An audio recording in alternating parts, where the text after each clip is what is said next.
Halo guys, ketemu lagi bersama Aing ya. Jadi hari ini Aing akan melanjutkan sebuah cerita anime Chainsaw Man episode 2, yang mana di episode sebelumnya kita udah diperkenalkan dengan cewek yang menolong si Denji. Dan tanpa lama dan loba bacot, inilah sebuah cerita anime Chainsaw Man episode kedua.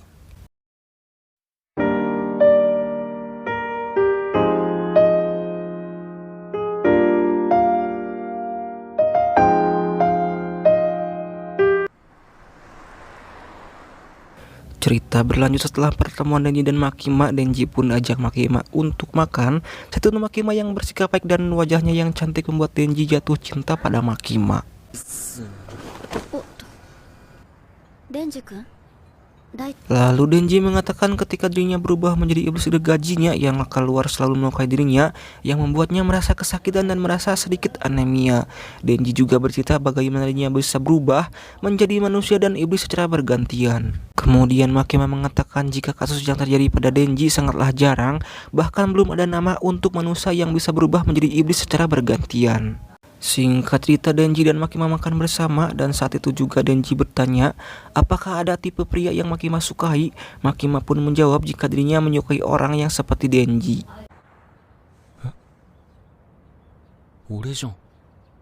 Setelah mendengar perkataan Makima, Denji sadar dan mengatakan jika bukan dirinya lah yang Makima maksud. Kini Denji dibawa oleh Makima ke kantor pusat pemburu iblis yang ada di Tokyo.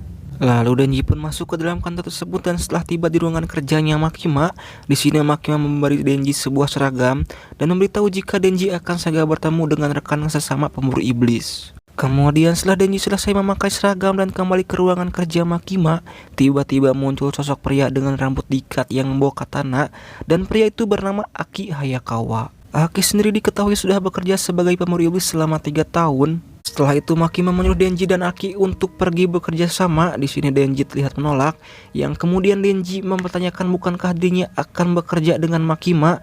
Yang kemudian setelah mendengar itu, Aki menyeret Denji keluar sambil mengatakan jika Denji tidak selevel dengan Makima. Tetapi sebelum Denji benar-benar keluar, Makima berjanji kepada Denji jika Denji bekerja dengan baik, maka Makima akan bekerja bersamanya. お前と牧間さんとでは格が違う。運が良ければ一緒に仕事できるよ Beralih dari kantor pemburu iblis, kini Denji dan Aki berpatroli di kota yang terlihat cukup ramai dengan orang-orang. Ketika menjalani patrolinya, Denji bertanya kepada Aki apakah Makima sudah memiliki seorang pacar. Bukannya menjawab, Aki justru mengajak Denji ke sebuah lorong yang sepi, dan ketika sampai, Aki langsung menghajar Denji hingga Denji terkapai di tumpukan sampah. Aki pun menyuruh Denji untuk berhenti sebagai pemburu iblis, dan apabila Denji kembali lagi, Aki akan menghajarnya kembali. Aki juga mengatakan jika seorang pemburu iblis yang tidak serius melakukan tugasnya akan terbunuh, dan sudah banyak rekan si Aki ini yang menjadi korbannya. Jikalau Denji jadi pemburu iblis hanya karena menginginkan Makima, maka menghajar dan menghabisinya merupakan perbuatan yang tepat. Kemudian setelah Aki mengatakan semua itu, Aki meludahi Denji dengan rokoknya dan pergi meninggalkan Denji sendirian. Namun ketika hendak pergi, Denji menendang bijinya si Aki hingga Aki terjatuh. Denji bilang jika dirinya pertama kali diperlakukan layaknya orang normal dan ditraktir makan setelah dirinya bertemu dengan Makima. Walaupun Denji menjadi pemburu iblis hanya karena iseng, jika dirinya bisa tetap hidup dengan layak, Denji tidak keberatan meskipun dirinya harus mati. Aki pun kemudian bangkit kembali dan langsung menghajar Denji, dan untuk kedua kalinya Denji menendang otongnya si Aki. Ketika sedang beradu bacot dengan si Denji dikarenakan menerima 2 tendangan tepat di bijinya, Aki pun pingsan dan Denji membawa kembali si Aki ke kantor pusat pemburu iblis. Sesampainya di kantor pusat pemburu iblis, Denji dan Aki kemudian menemui Makima. Denji berkata bahwa Aki diserang oleh iblis testis. Akan tetapi Aki membantahnya. Melihat Denji dan Aki sudah akrab satu sama lain, Makima kemudian memasukkan Denji ke skuad Aki Hayakawa. Makima juga memberitahu Aki jika Denji adalah manusia yang bisa berubah menjadi iblis. Karena Denji merupakan kasus yang langka, makanya Denji mendapat perlakuan yang istimewa, yang mana jika Denji keluar dari pemburu iblis atau melanggar apapun peraturan apa saja sebagai pemburu iblis, maka Denji akan diperlakukan seperti iblis yang lainnya. Makima juga berharap agar Denji bekerja sebagai pemburu iblis untuk selamanya. Lalu setelah itu Denji dibawa Aki pulang ke rumahnya agar jika terjadi sesuatu Aki dapat mengawasi Denji dengan mudah. Ketika itu Denji bertanya apakah Makima orang yang jahat, mengingat setelah mendengar ucapan Makima yang tadi yang bisa dibilang cukup membuat Denji kecewa dan terkejut. Aki pun menjawab jika Denji harus bersyukur karena Denji tidak dibunuh sebagai iblis, dan juga si Aki ini menyebutkan jika dirinya berhutang nyawa pada Makima. Denji pun seketika mengingat dirinya yang dipelik oleh Makima dan mengatakan kalau dirinya ingin memeluk Makima untuk sekali lagi. Lalu keesokan harinya diperlihatkan Denji dan Aki yang sudah tinggal bersama. Saat itu Denji yang menjalani kehidupan yang bisa dibilang jorok membuat Aki cukup kesal dan emosi. Kemudian di saat itu juga Aki mendapat telepon untuk menangkap manusia iblis yang muncul di pemukiman timur Nerimawar. Sampainya di sana Denji dan Aki di lokasi sang manusia iblis. Saat itu juga seorang polisi memberitahu mereka jika target mereka berada di lantai yang kedua. Lalu kemudian Denji bertanya, apa itu manusia iblis sebenarnya? Hal itu membuat Aki bertanya balik ke si Denji, apakah Denji ini belum pernah menyelesaikan sekolah dasar. Denji pun bilang jika dirinya sama sekali tidak pernah pergi ke sekolah.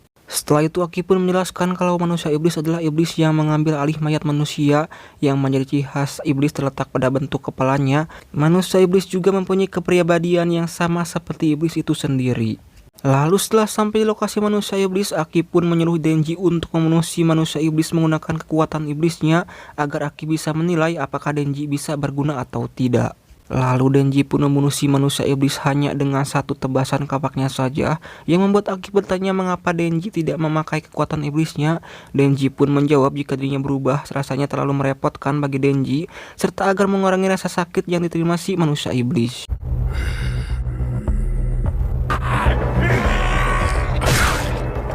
Aki kemudian mendorong muka Denji ke jendela dan mengatakan jika manusia iblis termasuk iblis dan pemburu iblis tidak akan mengasihani iblis. Aki juga bercerita kalau semua keluarganya dibunuh oleh iblis di depan matanya sendiri, yang tentu saja membuat Aki memiliki dendam kesumat terhadap para iblis. Aki bilang kalau semua melakukan pekerjaannya dengan serius kecuali Denji. Lalu Denji juga mengatakan jika ada iblis yang mau berteman dengan dirinya, Denji akan senang hati menerimanya.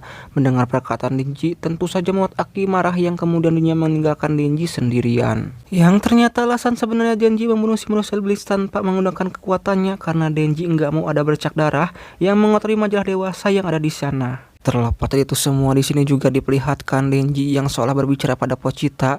Denji berkata jika dirinya sudah memenuhi kontraknya, yaitu mimpinya yang ingin bisa hidup dengan layak. 風呂も毎日入っ面のいい女も近くにいてなんか足りない気がする。 Namun Denji juga merasa masih ada yang kurang, yang kemudian Denji bertanya pada dirinya sendiri apakah ada tujuan yang lebih besar daripada sekadar hidup yang normal. Denji kemudian membayangkan Makima yang pada akhirnya dirinya mempunyai tujuan baru, yaitu memegang opai. Cerita pun berpindah kembali ke kantor pemburu iblis dan Denji masih berhayal tentang dirinya yang ingin menyentuh opainya Makima. Denji kemudian dimarahi Aki karena tidak fokus. Muneda! Muneda? Lalu di sini Maki memberitahu jika dirinya akan memasangkan Denji dengan seorang partner yang baru. Akan tetapi partner yang sekarang merupakan manusia iblis, dan tak lama kemudian sang partner Denji muncul dan memperkenalkan dirinya dengan nama Power. Saat kemunculannya, Power menyuruh semua yang ada di sana untuk tunduk terhadapnya. Melihat Power, Denji terlihat cukup antusias dengan senang hati menerimanya, sedangkan Aki hanya terdiam melongo melihat tingkah mereka berdua. Di sini juga terlihat Makima menjelaskan bahwa Power mempunyai sifat rasional dan memiliki tanduk di kepalanya yang begitu mencolok, jadi sangat tidak cocok untuk dibawa berpatroli. Singkat cerita, Denji dan Power pun berpatroli di atas gedung dan terlihat bahwa si Power sangat haus akan darah dan meminta Denji untuk memberi iblis untuk dibunuh. Namun ketika mereka lagi santai di atas gedung, tiba-tiba saja Power mencium bau darah dan tiba-tiba